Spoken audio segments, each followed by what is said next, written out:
एक का नाम था प्रेटो, दूसरे का नाम था फ्लोरेंस। 1383 में इन्होंने एक फर्म बनाई जिसका नाम था फ्रांसिस्को डी मार्को दैतिनी।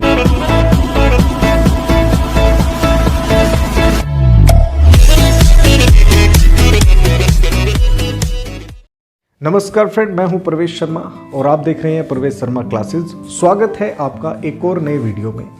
आज हमारा जो वीडियो होगा वो पार्टनरशिप पर होगा। पार्टनरशिप इतना इम्पोर्टेंट टॉपिक है कि यदि आप कॉमर्स के स्टूडेंट हैं तो डेफिनेटली आपको कभी ना कभी इसको पढ़ना पड़ा होगा। चाहे आपने 11th क्लास में पढ़ा हो, चाहे आप 12th क्लास में पढ़ते हैं, आप बैचलर डिग्री में पढ़ें या मास्टर डिग्री में पढ़ें या आप कंपनी सेक्रेटरी या चार्टेड अकाउंटेंट में पढ़ें, डेफिनेटली आपको पढ़ना ही होता है। अब देखो, हम बात करते हैं पार्टनरशिप का मतलब क्या है, क्यों पार्टनरशिप की ज़रूरत हुई। देखो, इनिशियल टाइम में लोग जो थे वो इंडिविजुअली फोकस करते थे, अपने काम को अकेले करते थे। कहने का मतलब ये है, उनका खुद के जो रिसोर्सेज होते थे उन्हीं को लगाकर वो अपने बिजनेस को चलाते थे। लेकिन इसमें कुछ खामियां थी। वो अपने बिजनेस को यदि एक्सटेंड करना चाह रहे हैं तो उनके पास सफिशिएंट कैपिटल नहीं होती थी, ठीक है। दूसरी बात, रिस्क बहुत ज़्यादा होता था। तीसरी बात, डिसीजन उतने स्ट्रॉन्ग या साउंड नहीं होते थे। तो इसीलिए लोगों ने देखा कि भाई देखो, अब जब हम पार्टनर बना लेंगे, मतलब एक दो लोगों को और अपने साथ जोड़ लेंगे, तो इससे कैपिटल कंट्रीब्यूशन भी ज़्यादा हो जाएगा, जो रिस्क है वो भी डाइवर्सिफाई हो जाएगा और जो डिसीजन है वो भी और ज़्यादा साउंड होंगे। देखिए, पार्टनरशिप के जो एविडेंस हैं वो बहुत पहले से देखने को मिलते हैं। मेडिवल टाइम्स से ही यूरोप और मिडिल ईस्ट में पार्टनरशिप के जो देखा जाता है कि पार्टनरशिप की जाती थी। लेकिन यदि हम फॉर्मल पार्टनरशिप की बात करें तो देखो, फॉर्मल पार्टनरशिप जो है वो 1383 में आई। दो पार्टनर थे जिनका नाम था प्रेटो, ये मर्चेंट थे, बाद में पार्टनर बन गए। एक का नाम था प्रेटो, दूसरे का नाम था फ्लोरेंस। 1383 में इन्होंने एक फर्म बनाई जिसका नाम था फ्रांसिस्को डी मार्को दैतिनी, ठीक है। अब हम बात करते हैं, देखिए इंडिया में अलग अलग कंट्री में अलग अलग तरह से पार्टनरशिप के रूल हैं। हम इंडियन कॉन्स्टिट्यूशन से पढ़ते हैं। पहले पार्टनरशिप एक्ट नहीं था। पार्टनरशिप एक्ट से पहले पार्टनरशिप से रिलेटेड जो केसेस थे उनको इंडियन कॉन्ट्रैक्ट एक्ट 1872 के अनुसार क्या किया जाता था, देखा जाता था। अब देखो, ये वाला जो एक्ट है 1872, इसका सेक्शन 239 पार्टनरशिप को डिफाइन करता है। ये कहता है, partnership is the relation which subsist between person who have agreed to combine their property, labor, skill in some business and to share the profits thereof between them। ये कहता है कि पार्टनरशिप एक रिलेशन है लोगों के बीच में जो एग्री करते हैं, कंबाइन करते हैं अपनी प्रॉपर्टीज को, लेबर को, स्किल को, और जो उससे बिजनेस से होने वाला प्रॉफिट है उसको शेयर करते हैं। देखिए, यहाँ पर इन्होंने कहा है शेयरिंग ऑफ प्रॉफिट नेसेसरी है, क्योंकि ये डेफिनेशन में दिया हुआ है। तो लॉस को कौन सफ़र करेगा? देखिए, जब हम आपको प्रैक्टिकल प्रॉब्लम इसकी सॉल्व कराएंगे तब हम आपको ये बताएंगे कि शेयरिंग ऑफ प्रॉफिट क्यों ज़रूरी है। लेकिन देखिए, ये वाला जो एक्ट है इसमें पार्टनरशिप को उतनी अच्छी तरह से डिफाइन नहीं किया गया, तो फिर उसके लिए एक एक्ट ही बनाया गया। आप ये मानिए कि ये वाला ऐप जो था ये ओल्ड वर्जन है और ये लेटेस्ट वर्जन है। इसको सेपरेटली इसी नाम से बनाया गया, पार्टनरशिप के नाम से। Indian partnership act 1932 section 4 define करता है कि पार्टनरशिप क्या है। ये भी कहते हैं, देखिए, रिलेशनशिप है बिटवीन टू और मोर पर्सन, दो या दो से ज़्यादा लोगों के बीच में एक कॉन्ट्रैक्चुअल रिलेशनशिप होती है जो एग्री करते हैं कि जो बिजनेस वो लोग करेंगे उस बिजनेस से होने वाला जो प्रॉफिट है उसको वो शेयर करेंगे। अब या तो ये बिजनेस कोई एक आदमी करे उनमें से या वो सारे मिलकर करें, ठीक है। अब बात करते हैं हम कैरेक्टरिस्टिक की। कैरेक्टरिस्टिक्स क्या हैं इसके? पार्टनरशिप जो है एक लीगल एंटिटी नहीं है। अब देखो, लीगली मतलब लीगल पॉइंट ऑफ व्यू से हम देखते हैं तो पार्टनरशिप जो है वो सेपरेट एंटिटी नहीं है। लेकिन यदि हम अकाउंटिंग पॉइंट ऑफ व्यू से देखते हैं तो पार्टनरशिप अपना एक सेपरेट एंटिटी रखती है। लेकिन हम यहाँ लीगली बात कर रहे हैं, लीगली पार्टनरशिप का सेपरेट एंटिटी नहीं है। पार्टनर हैं तो पार्टनरशिप है, पार्टनर चले जाएंगे तो पार्टनरशिप खत्म हो जाएगी। यहाँ पर इसका ये मतलब हुआ। सेकंड हमारा पॉइंट है, पार्टनरशिप इज अ कॉनकरेंट सब्जेक्ट। देखिए, ये थोड़ा टेक्निकल वर्ड है, कॉनकरेंट सब्जेक्ट। इसका मतलब क्या हुआ? इसका मतलब ये हुआ कि राज्य सरकारें या जो सेंट्रल गवर्नमेंट है वो अपने हिसाब से इसमें चेंज कर सकती हैं। अनलिमिटेड लाइबिलिटी, इसका मतलब ये है कि पार्टनरशिप में जो पार्टनर्स की लाइबिलिटी है वो अनलिमिटेड है। मान लिया फर्म को कोई लॉस हो जाता है और जो पैसा है फर्म के पास वो उतना सफिशिएंट नहीं है कि जो ओब्लिगेशंस हैं उनको मीट आउट किया जा सके, तो जो पार्टनर्स की पर्सनल प्रॉपर्टी हैं उनको बेचकर जो फर्म के लॉसेज या फर्म की लाइबिलिटीज हैं उनको मीट किया जाएगा। That's why it is unlimited liability. Partners are mutual agent. Partner एक दूसरे के एजेंट और प्रिंसिपल की तरह क्या करते हैं, काम करते हैं कि एक पार्टनर कॉन्ट्रैक्ट कर सकता है फर्म के बिहाफ पर और लोगों के साथ। ठीक है, अगला है ओरल और रिटन एग्रीमेंट। देखिए पार्टनरशिप के लिए जरूरी नहीं है कि आप इसको रजिस्टर कराएं, आप इसको रिटन फॉर्म में लिखें, आप इसको ओरली भी फॉर्म कर सकते हैं। ये आपके विश्वास पर डिपेंड करेगा कि आप लोगों के बीच का जो म्यूचुअल ट्रस्ट है वो कितना स्ट्रॉन्ग है। ठीक, मेरी माने तो देखो प्रैक्टिकली रिटन में ही एग्रीमेंट होना चाहिए। मान लिया डिस्प्यूट के टाइम में आपके पास एटलीस्ट कुछ तो होगा। जब रिटन डॉक्यूमेंट आपके पास होंगे तो आपका जो केसेस है वो ज़्यादा अच्छी तरह से सॉल्व या रिजॉल्व हो पाएगा। अगला नंबर ऑफ पार्टनर्स। देखिए मिनिमम कहा गया है 2 पार्टनर होने चाहिए, क्योंकि एक आदमी अपना पार्टनर नहीं हो सकता, और मैक्सिमम 50 होने चाहिए। ठीक, अगला mutual agency is the real test. ये हमारे कोर्ट ऑफ इंडिया ने बताया है कि भाई म्यूचुअल एजेंसी है कि एक पार्टनर पूरी अपने कंडक्ट से पूरी फर्म को अफेक्ट कर सकता है। ठीक है, इसका मतलब ये है। अगला पढ़ते हैं हम पार्टनरशिप डीड। देखो पार्टनरशिप है तो पार्टनरशिप डीड होना जरूरी तो हम कह सकते हैं कि कंपलसरी तो नहीं है, लेकिन आवश्यक है, कर लेना चाहिए। ये कहा एक लीगल रिटन डॉक्यूमेंट है जो अपने अंदर क्या रखता है, टर्म्स एंड कंडीशंस बताता है। इसमें क्लॉजेज होते हैं, इसमें डिस्क्रिप्शन होगा पार्टनर्स और फर्म का कि भाई पार्टनर के क्या नाम है, क्या उसके पते हैं, उसी तरह से फर्म का क्या नाम है और उसका रजिस्टर्ड ऑफिस कहाँ पर है और इसकी वर्किंग कहाँ पर होगी, इसके बारे में डिस्क्रिप्शन देता है कि किस तरह का बिजनेस फर्म करती है, कैपिटल कंट्रीब्यूशन उनका कितना है, कि कैपिटल के टाइप कैसे रखेंगे, वो फिक्स रखेंगे या फ्लेक्सिबल रखेंगे, यदि उनको इंटरेस्ट ऑन कैपिटल मिलना है तो किस रेट से मिलना है, यदि किसी पार्टनर पर इंटरेस्ट ऑन ड्रॉइंग लगाना है या पार्टनर्स के जो वो पैसा ड्रॉ करते हैं उस पर इंटरेस्ट लगाना है तो किस रेट से लगाना है। रेम्यूनरेशन टू पार्टनर्स, इसका मतलब ये हुआ सैलरी, कमीशन इत्यादि पार्टनर्स को देना है तो कितना देना है, और किस पार्टनर को कमीशन देना है तो किस रेट पर देना है, इसमें ये डिफाइन होगा। राइट्स एंड ड्यूटीज होंगे, भाई किस पार्टनर का क्या क्या राइट्स होंगे कि वो जितनी भी बुक्स ऑफ अकाउंट्स हैं उनको क्या कर सकता है, देख सकता है। उसे भी डिसीजन मेकिंग में क्या दिया जाएगा, राइट होगा कि वो डिसीजन में अपना मतलब हेल्प करे, वो भी अपना मत रख सकता है। उसी तरह से पार्टनर की ड्यूटीज भी होंगी। यदि कोई सेटलमेंट डिस्प्यूट होगा तो उसका सेटलमेंट कैसे होगा, कि वो खुद ही उसको रिजॉल्व करेंगे या बाय कोर्ट होगा या कोई और मीन होगा, एक्सेट्रा। ये सारी चीज़ें पार्टनरशिप डीड के अंदर इन्वॉल्व होती हैं। और भी चीज़ें हो सकती हैं, वो डिपेंड करेगा कि भाई पार्टनरशिप मतलब आप किस तरह की पार्टनरशिप बना रहे हैं। ठीक है, बहुत सारे रीजन हो सकते हैं। मतलब कहने का ये हुआ पार्टनरशिप के लिए जो भी नियम कायदे कानून हैं वो पार्टनरशिप डीड में होते हैं। अब यदि पार्टनरशिप डीड नहीं है तो क्या हो, देखो कुछ मैटर्स हैं, उनके लिए इंडियन पार्टनरशिप एक्ट 1932 में कुछ प्रोविजंस दिए हुए हैं।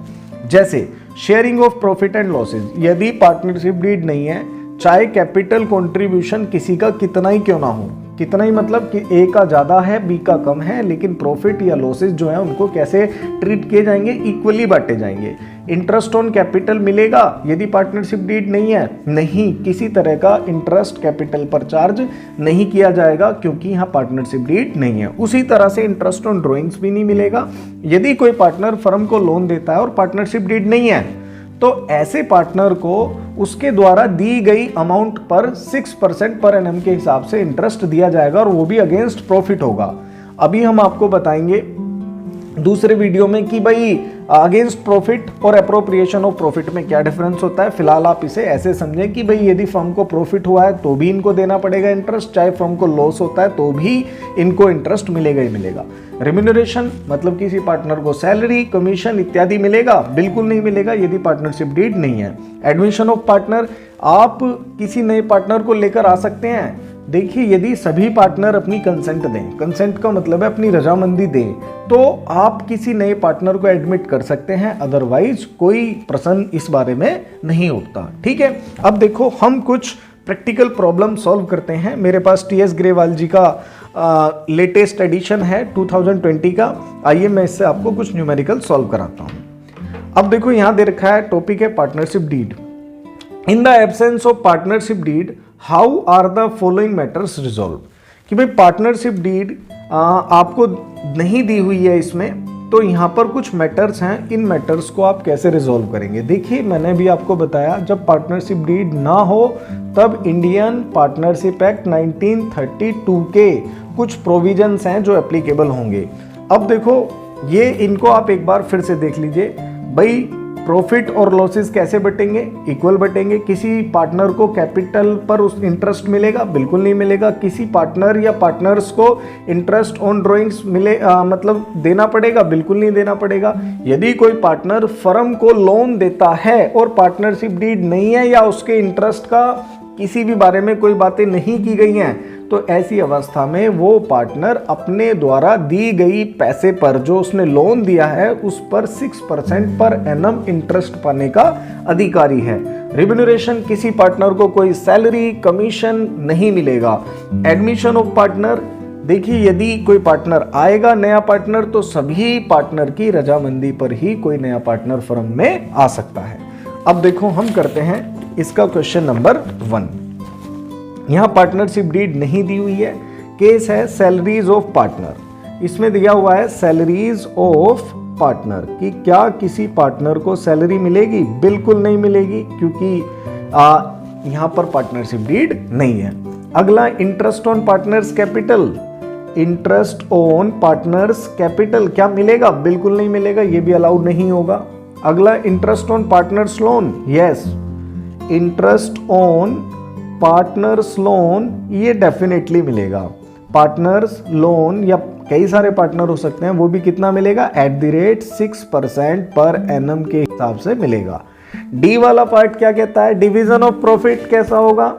डिवीजन ऑफ प्रॉफिट का मतलब है कि भाई जो प्रॉफिट है वो किस रेशो में बटेगा, इक्वल बटेगा साहब। चाहे कैपिटल कंट्रीब्यूशन किसी का ज्यादा हो, चाहे कम हो, चाहे कैपिटल ना के बराबर हो किसी की, या एक की कैपिटल बहुत सारी है कि सारा पैसा उसने ही लगाया हुआ है, लेकिन पार्टनरशिप डीड नहीं है। देयरफॉर डिवीजन ऑफ प्रॉफिट जो है वो कैसे बेसिस पर होगा, इक्वल बेसिस पर होगा। अब हम पढ़ते हैं इसका ई पार्ट। ई पार्ट में दिया हुआ है पार्टनर के ड्राइंग पर इंटरेस्ट चार्ज किया जा सकता है, इसको लिख दे रहा हूं मैं IOD, interest on partners drawings.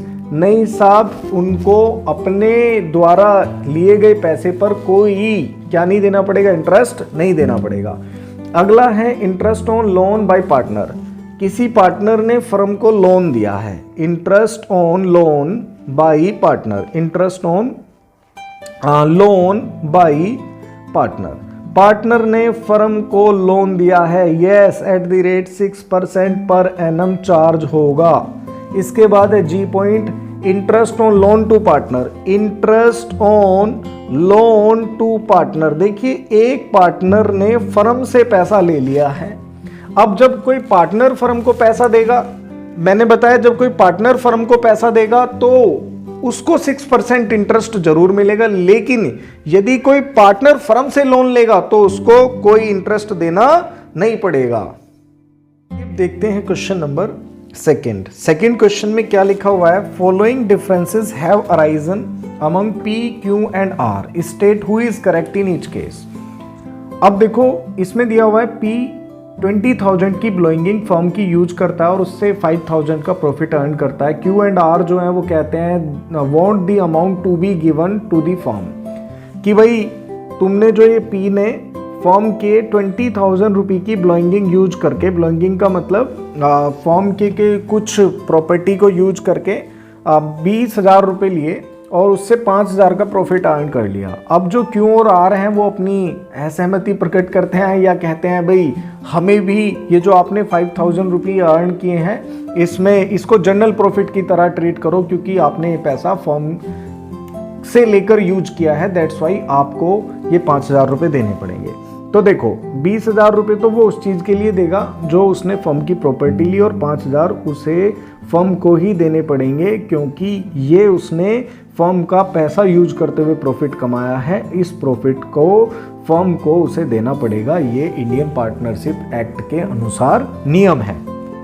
ये पॉइंट है। बी पॉइंट है, अब क्यों भी इसके नक्शे के दम पर चला। उसने 5,000 रुपए की प्रॉपर्टी ली फर्म की, और भैया उसने फायदे की जगह क्या कर दिया, 1,000 रुपए का नुकसान कर दिया।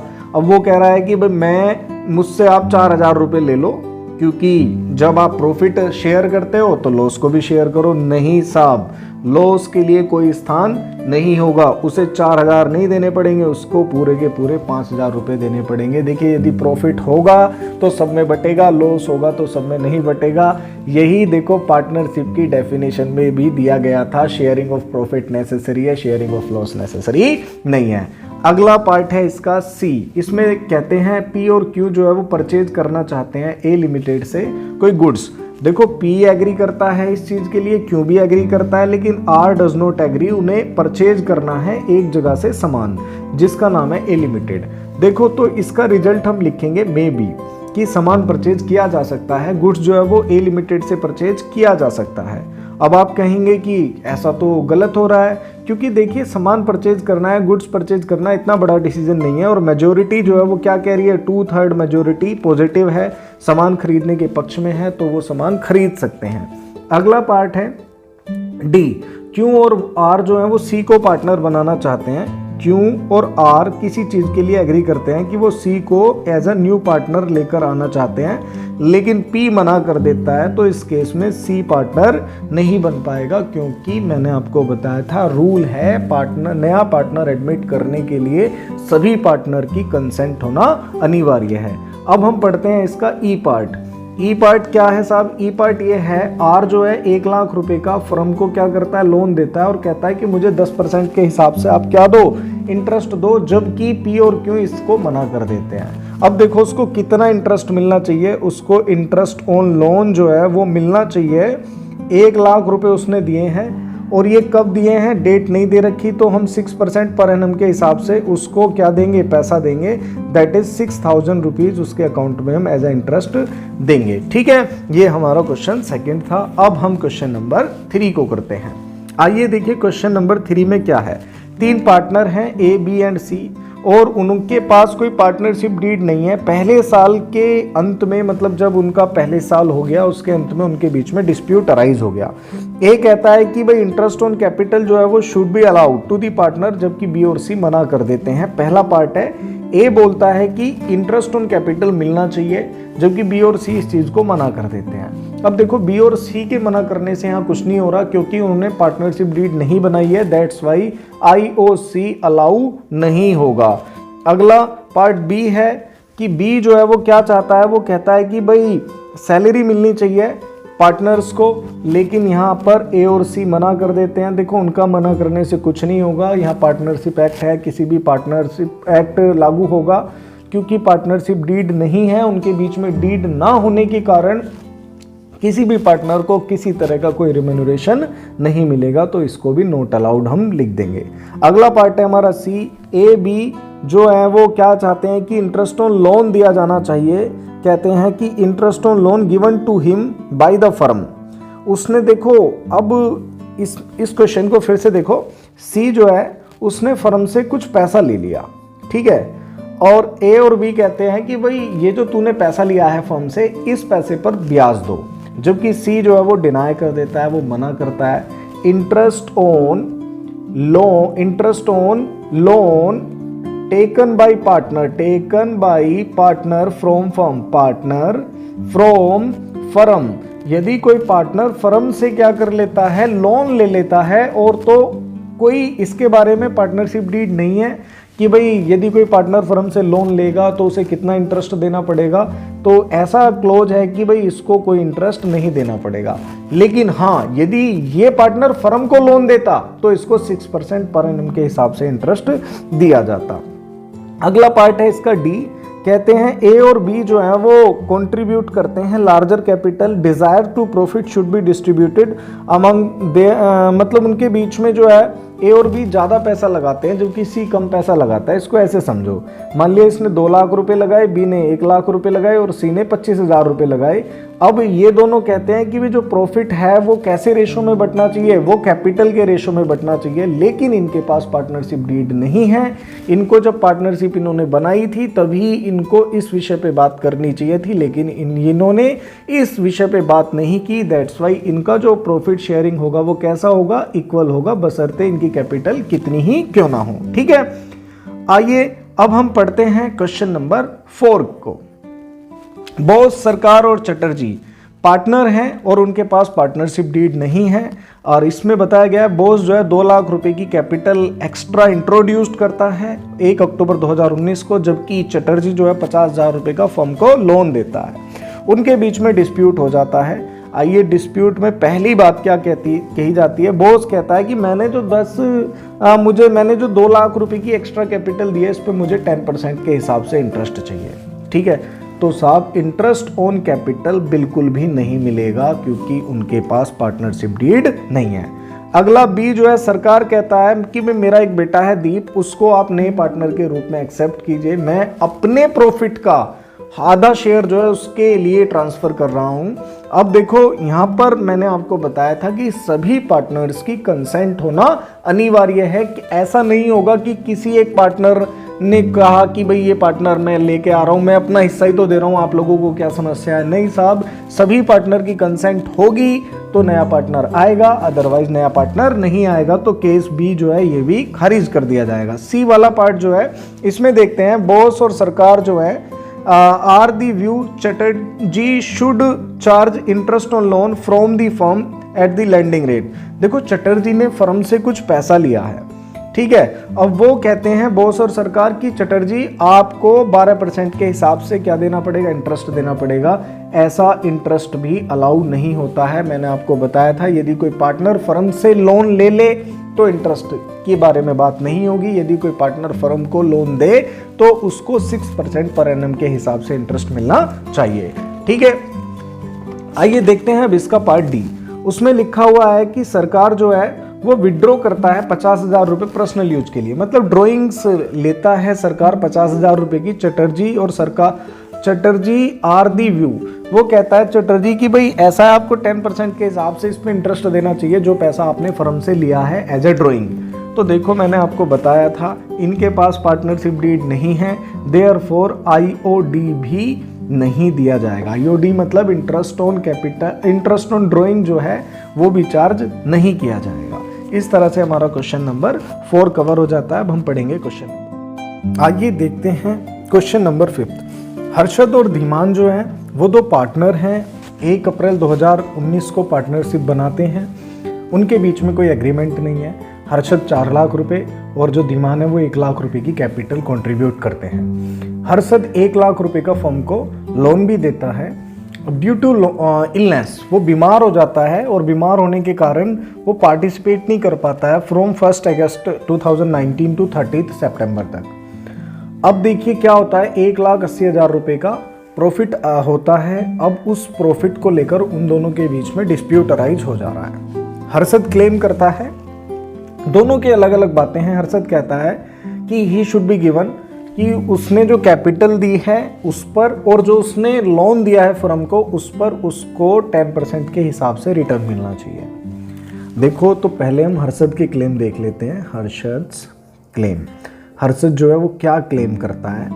फर्स्ट उसका है कि उसको आईओसी मिलना चाहिए 10% के हिसाब से। देखो आईओसी तो नहीं मिलेगा लेकिन उसको इंटरेस्ट जरूर मिलेगा, इंटरेस्ट ऑन लोन जरूर मिलेगा जो कि उसको 6% पर एनम के हिसाब से चार्ज किया जाएगा। ठीक है, at the rate 6% per annum ये मिलेगा, ना कि 10% मिलेगा।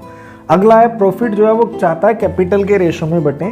तो जो प्रॉफिट का डिवीजन है वो कैसा होगा, प्रॉफिट्स जो है वो इक्वली डिवाइड होंगे दोनों पार्टनर में। ठीक है, तो हर्षद के क्लेम में सिर्फ इंटरेस्ट ऑन लोन मिलेगा, आईओसी नहीं मिलेगा। कैपिटल के जो रेशो में वो कह रहा है कि प्रॉफिट बढ़ना चाहिए क्योंकि उसकी कैपिटल ज़्यादा है, तो उसको क्या मिलना चाहिए, प्रॉफिट भी ज़्यादा ही मिलना चाहिए। नहीं, ऐसा कोई नहीं है रूल। जब देखिए पार्टनरशिप डीड नहीं है इनके पास तो सारा प्रॉफिट और लॉस जो है वो इक्वली ड्राइव होगा। उसके बाद जो धीमान है वो क्या करते हैं, उनके कुछ केसेस हैं। धीमान क्लेम्स, धीमान ने जो क्लेम किए हैं वो ये हैं, प्रॉफिट जो है वो इक्वली बंटना चाहिए।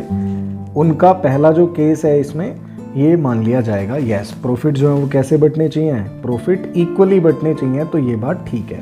सेकंड केस कहते हैं कि वो उन्हें 2000 रुपये पर मंथ के हिसाब से सैलरी मिलनी चाहिए क्योंकि उन्होंने ज़्यादा काम किया है। तो जो रिम्यूनरेशन है, हमने आपको बताया था रिम्यूनरेशन किसी भी पार्टनर को अलाउ नहीं होगा क्योंकि इनके बीच में पार्टनरशिप डीड नहीं है, दैट्स वाई उनको सैलरी नहीं मिलेगी। और वो कहते हैं इंटरेस्ट ऑन कैपिटल 6% मिलना चाहिए। थर्ड उसमें उन्होंने कहा IOC भी मिलना चाहिए बट 6% के हिसाब से मिलना चाहिए, नहीं होगा। लेकिन इंटरेस्ट ऑन लोन जो है वो पार्टनर ने by partner interest on loan जो लोन दिया है पार्टनर ने फर्म को दिया है @ 6% मिलना चाहिए पर एनम के हिसाब से, ये वाली बात उनकी मान ली जाएगी। ठीक है, उन्होंने कहा कि आपको उनके बीच का जो डिस्प्यूट है उसको ख़त्म करना है, ठीक है जी, और उनका जो प्रॉफिट है उसके लिए आपको profit and loss appropriation account बनाना है। देखिए हम दूसरे वीडियो में आपको डिटेल इन्फॉर्मेशन देंगे कि किस तरह से P&L अप्रोप्रिएशन अकाउंट को हम बनाते हैं। फिलहाल अभी हम आपको बस इस क्वेश्चन को सॉल्व करा देते हैं। देखिए ये आपकी डेबिट साइड होती है, ये क्रेडिट साइड होती है, इसका नाम लिख दीजिए आप profit and loss appropriation account, profit and loss appropriation account. ये आपका पर्टिकुलर और ये आपकी अमाउंट, यहाँ भी पर्टिकुलर आप लिखेंगे और यहाँ पर लिख देंगे अमाउंट, ठीक है।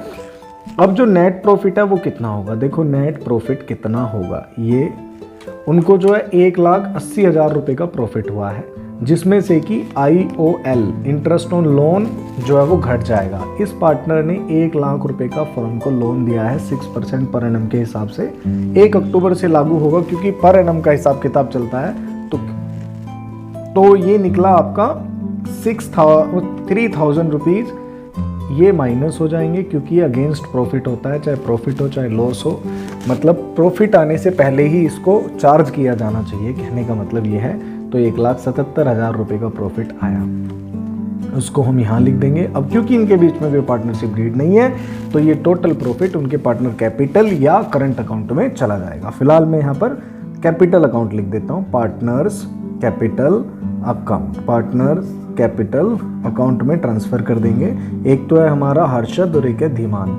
1/2 1,77,000, 1/2 1,77,000। तो इस तरह से जो हमारा होगा 88,500 इसका निकल कर आएगा, 88,500 ही इसका निकल कर आएगा। तो टोटल ये हो गया हमारा 1,77,000, ठीक है।